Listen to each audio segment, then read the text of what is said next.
اعوذ باللہ من الشیطان الرجیم بسم اللہ الرحمن الرحیم۔ معزز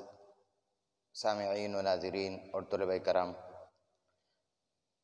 ہم نے قرآن کا آغاز کیا ہے تجوید کے ساتھ،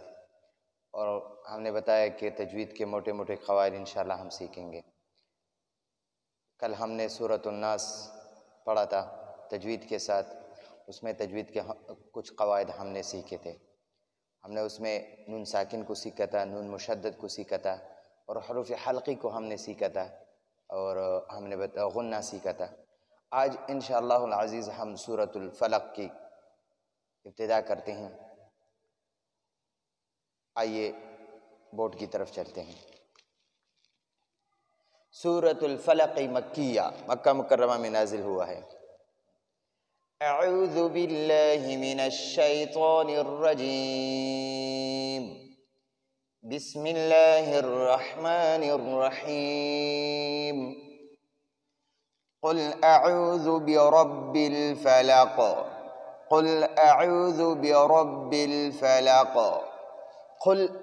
جس طرح ہم نے کل سورۃ الفلق میں سورۃ الناس میں قل پڑھا تھا، ہم نے کہا کہ دو نقطے والے قاف کو موٹا پڑھنا ہے۔ قل اعوذ، اعوذ، اعوذ کے ذال کے لیے زبان کا نوک دونوں دانتوں کے درمیان نکالنا ہے۔ برب الفلق، برب الفلق، میں نے بتایا تھا کل کی صورت میں کہ را کے اوپر جب زبر اور پیش ہو تو را کو ہم پر پڑھیں گے۔ ادھر برب میں را پر زبر ہے تو ادھر ہم را کو پر پڑھیں گے، برب الفلق، برب الفلق۔ اب ادھر را کو پر پڑھنا، اعوذ کے ذال کو نرم پڑھنا، اور فلق ادھر اس میں ہم کہتے ہیں، ہم اس میں قلقلہ کرتے ہیں۔ قلقلہ کسے کہتے ہیں؟ قلقلہ کہتے ہیں جھٹکا دینا۔ فلق لوگ کہتے ہیں برب الفلق، فلق نہیں، یہ فلق غلط ہے۔ فلق، فلق آخر میں یہ جھٹکا سا ادا ہوتا ہے۔ برب الفلق، اس کے بھی چند حروف ہے، اس کو ہم کہتے ہیں حروف قلقلہ۔ 5 حروف ہے حروف قلقلہ۔ ادھر ہم لکھتے ہیں حروف قلقلہ، اس کو یاد کرنا ضروری ہے۔ حروف قلقلہ 5 ہے، قاف، طا، با، جیم اور دال۔ اس کا مجموعہ ہے قطب و جدن، قطب و جدن، قطب و جدن۔ تو یہ 5 حروف ہے، اس کا مجموعہ قطب و جدن ہے۔ قو یہ قاف ہو گیا، تو یہ طا ہو گیا، بو یہ با ہو گیا، ٹھیک ہے، اور جا یہ جیم ہو گیا، اور دال یہ دال ہو گیا۔ تو اس کا قاف طا با جیم دال کا مجموعہ قطب و جدن، مجموعہ حروف قلقلہ کا مجموعہ قطب و جدن۔ یہ قاف، طا، با، جیم اور دال جب یہ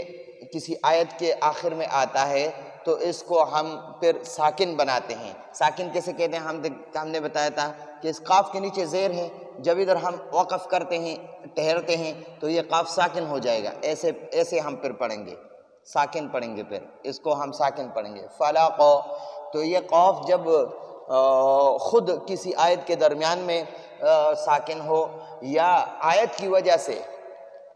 کی وجہ سے جب ہم وقف کرتے ہیں، اور اس کی وجہ سے، وقف کی وجہ سے جب یہ ساکن ہوتا ہے تو ہم اس پر قلقلہ کریں گے۔ قل اعوذ برب الفلق، قو یہ آخر میں یہ قو کا آواز جو نکلتا ہے اس کو قلقلہ کہتے ہیں۔ قل اعوذ برب الفلق، قل اعوذ برب الفلق، قل اعوذ برب الفلق، فلق، قو یہ آخر میں یہ قو کا آواز نکلتا ہے، اس کو قلقلہ کہتے ہیں۔ من شر ما خلق، ادھر بھی قاف وقف کی وجہ سے قلقلہ ہو جاتا ہے، ٹھیک ہے، ساکن ہوتا ہے تو اس پر پھر ہم قلقلہ کریں گے۔ من شر ما خلق، میاں کا قاعدہ ہم نے کل پڑھا تھا کہ نون ساکن کے بعد جب حروف حلقی میں سے کوئی حرف آ جائے، حروف حلقی 6 ہے، حمزہ ہے، عین ہے، غین خا، اس شین کی جگہ پر اگر حمزہ ہوتا، ہا ہوتا، عین ہے، غین خا، ان 6 حروف میں سے کوئی حرف ہوتا تو ہم پھر نون ساکن میں اخفا نہیں کرتے، غنہ نہیں کرتے، میاں پھر نہیں پڑھیں گے۔ پھر جب نون ساکن کے بعد اگر حروف حلقی میں سے کوئی حرف آ جائے تو ہم پھر اس کو اظہار کریں گے، من پڑھیں گے، نون کو ظاہر کریں گے، من، اور حروف حلقی نہیں ہے تو پھر اب نون کو ہم ناک میں چھپائیں گے، میاں شر، را کے نیچے جب زیر ہو تو را کو باریک پڑھیں گے، اور را کے اوپر جب زبر اور پیش ہو تو را کو پر پڑھیں گے، میاں شر ما خلق، اور خا کو پر پڑھنا، میاں شر ما خلق، خلق، خا کو پر پڑھنا اور خلق قاف پر قلقلہ کرنا، وَمِن شَرِّ غَاسِقٍ إِذَا وَقَبَ، وَمِن شَرِّ غَاسِقٍ إِذَا وَقَبَ۔ اب ادھر پڑھنا ہے وَمِن، تو ادھر بھی جس طرح مِن شَرِّ مَا خَلَق میں جو قاعدہ تھا حروف حلقی نہیں غنہ کریں گے، ادھر بھی حروف حلقی نون ساکن کے بعد نہیں ہے، اب ادھر بھی اخفا کرنا ہے۔ اخفا کہتے ہیں غنہ کو، اخفا بھی ناک میں آواز کو چھپانے کو کہتے ہیں، غنہ بھی آواز کو چھپانے کو کہتے ہیں۔ وَمِن شَرِّ، را کو باریک پڑھنا کیونکہ را کے نیچے زیر ہے، میں نے بتایا را کے اوپر جب زبر اور پیش ہو تو را پر پڑھیں گے، را کے نیچے زیر ہو تو را کو باریک پڑھیں گے، وَمِن شَرِّ غَاسِقٍ، اس دو زبر دو زیر دو پیش کو تنوین کہتے ہیں، دو زبر دو زیر دو پیش کو تنوین کہتے ہیں، دو زبر دو زیر اور دو پیش کو تنوین کہتے ہیں، تنوین، دو زبر دو زیر دو پیش کو تنوین کہتے ہیں۔ اب ہم نے حروف حلقی سیکھا ہے، ہم نے صرف سیکھا کہ نون ساکن کے بعد حروف حلقی ہو تو ہم غنہ نہیں کریں گے، اظہار کریں گے، اور اگر نون ساکن کے بعد حروف حلقی نہ ہو تو پھر ہم اس میں اخفا کریں گے، غنہ کریں گے، ادھر جس طرح ادھر ہے وَمِن شَرِّ غَاسِقٍ، اور اسی طرح نون ساکن اور تنوین کے بعد بھی، تنوین دو زبر دو زیر دو پیش کو کہتے ہیں، تنوین کے بعد بھی اگر حروف حلقی میں سے کوئی حرف آ جائے تو ہم اس میں غنہ نہیں کریں گے، اظہار کریں گے، اور اگر نون ساکن یا تنوین کے بعد حروف حلقی میں سے کوئی حرف آ جائے تو ہم اس میں پھر اظہار کریں گے، ادھر جس طرح قاف کے نیچے دو زیر ہیں، قاف دو زیر تنوین ہے، غاسقن ہے، غاسقن، تو ادھر ہم غاسقن پڑھیں گے، اگر حروف حلقی نہ ہوتا تو پھر ہم پڑھتے غاسقین، ناک میں آواز کو تنوین کو چھپا لیتے ناک میں۔ اب یہاں پر تنوین کے بعد دو زیر تنوین کے بعد حروف حلقی میں سے یہ حمزہ آیا ہے، یہ حمزہ ہے، حروف حلقی میں سے حمزہ آیا ہے، حمزہ ہے، عین ہے، غین خا، حمزہ کی دو شکلیں ہیں، حمزہ کی دو شکلیں ہیں، اس کو بھی سیکھنا، اس کو بھی یہ الف ہے، اور جب اس الف کے اوپر زبر زیر پیش میں سے کوئی بھی آ جائے تو اس کو ہم پھر حمزہ کہیں گے، یہ الف پھر الف اس حال میں ہوگا جب زبر زیر پیش میں سے کوئی بھی نہ ہو، اور جب کوئی زبر زیر پیش میں سے کوئی بھی آ جائے تو اس کو پھر ہم حمزہ کہیں گے، اور ایک حمزہ کی اپنی شکل یہ ہے، ٹھیک ہے جی، یہ بھی حمزہ ہے اور یہ بھی حمزہ ہے، جب الف کے اوپر زبر زیر پیش میں سے کوئی آ جائے تو اس کو بھی ہم حمزہ پڑھیں گے، ادھر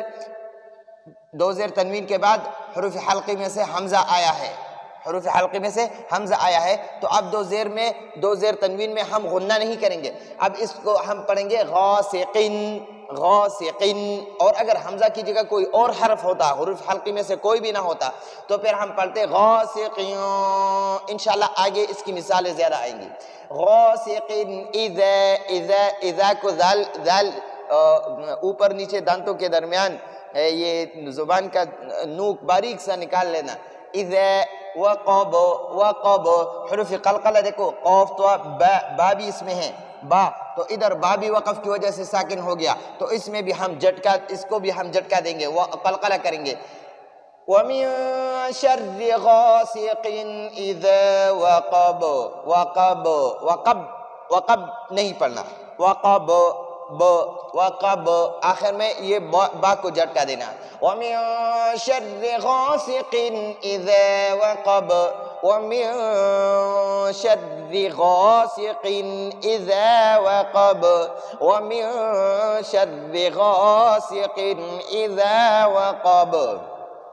اب آگے پڑھنا ہے وَمِن شَرِّ النَّفَّاثَاتِ فِي الْعُقَدِ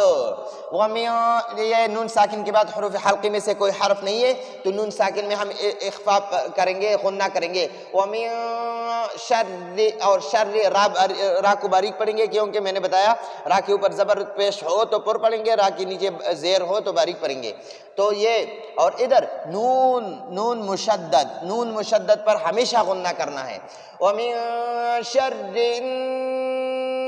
النَّفَّاثَاتِ فِي الْعُقَدِ ذال کی طرح یہ سا بھی نرم پڑھنا ہے سا نہیں سا پڑھنا ہے اس کے لیے بھی دونوں دانتوں کے درمیان زبان کا باریک سا نوک نکالنا ہے وَمِن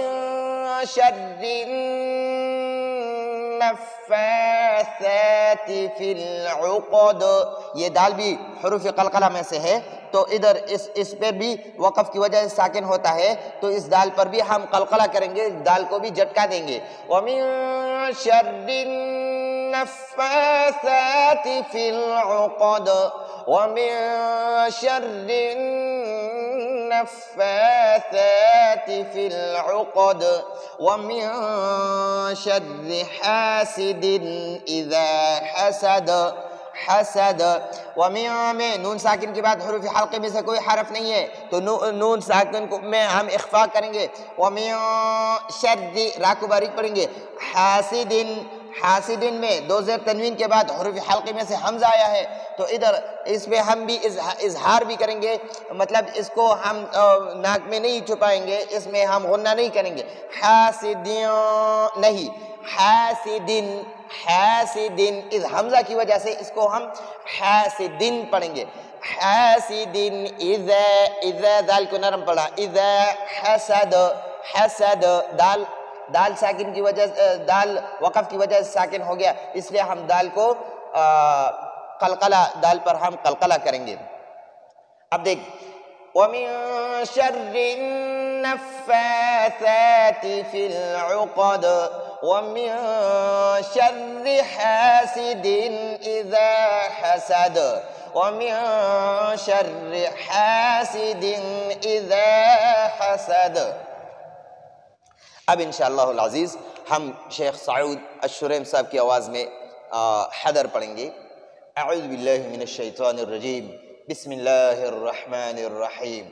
قل اعوذ برب الفلق من شر ما خلق ومن شر غاسق اذا وقب ومن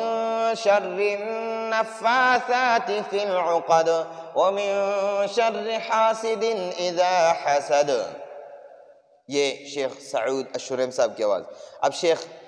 سدیس صاحب کی آواز میں حدر کرنا ہے اعوذ باللہ من الشیطان الرجیم بسم اللہ الرحمن الرحیم